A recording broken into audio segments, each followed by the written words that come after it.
திரிகால சந்தியிலே ஷியாமளை ரூபம் கால சந்தியில் அம்மா புவனை வடிவம் திரிகால சந்தியிலே ஷியாமளை ரூபம் திரிகால சந்தியிலே ஷியாமளை ரூபம்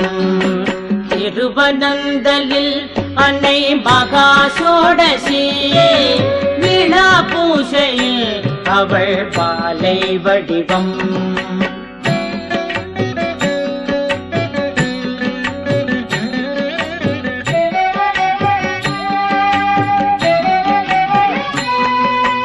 உச்சிகால பூசையிலே மாதங்கி தோற்றம்